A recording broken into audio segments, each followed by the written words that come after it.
my dear friend.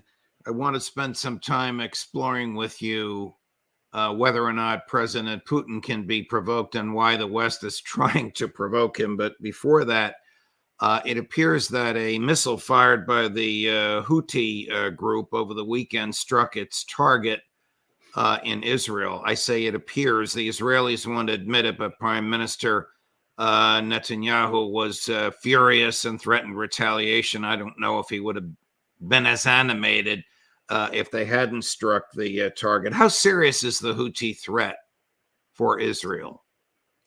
Well, something in the nature of 75% of the commerce going through the Red Sea there has been prevented. So it's a serious threat economically to Israel. Now, not only the Russians, but the Iranians have hypersonic missiles. I'm told that this was a hypersonic missile that got through. And I see this not only as a Houthi operation, perhaps it was kind of done as a warning that this is the kind of thing you can expect if NATO, on the one hand, ups the ante in Ukraine. Putin has already said pretty explicitly, and Lavrov as well, that we can retaliate in all manner of ways, including against US or British assets around the world. This may be sort of a forerunner, a predictor of what may come, and it may be done with not only Iranian, but Russian blessing.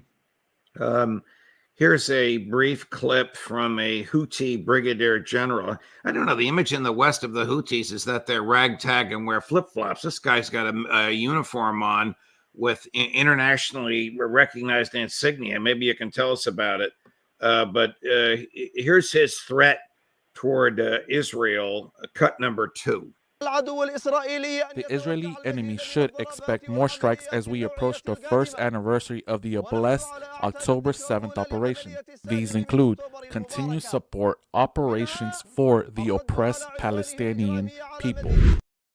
Operation for the oppressed Palestinian people. So how would the Houthis get a hypersonic missile? I guess from Iran, unless directly from the Russians. Well, I think it would come from Iran. If it was hypersonic, that's what the report said that I read. Yeah, the Houthis are a menace. You know, maybe they have flip-flops instead of the bare brown feet we used to talk about in South Vietnam running through the jungle, talking in a demeaning way about how they couldn't possibly cope with the United States Air Force and armed forces. So it's part of this kind of disparaging people who aren't first world like we. And right. And the proof is in the pudding, as Larry Johnson has said several times, that we can't beat the Houthis should tell us something about U.S. naval as well as U.S. military capabilities at large. Over to Israel, the commanding general of CENTCOM, General Kurilla, was in Tel Aviv twice, physically there twice last week, once with General Brown, who's the chair of the Joint Chiefs of Staff. Does this tell you anything? I think it does. Meanwhile, one of our aircraft carriers has been withdrawn from that area, going out to the China waters. I think that the U.S. is counseling caution. When I say the U.S., as I've said many times, there's a divided leadership in our country. The military is coming through pretty strong now. And I would imagine that the military leaders, the top generals, are telling Tel Aviv, look, we don't want you to go have a big war with Hezbollah.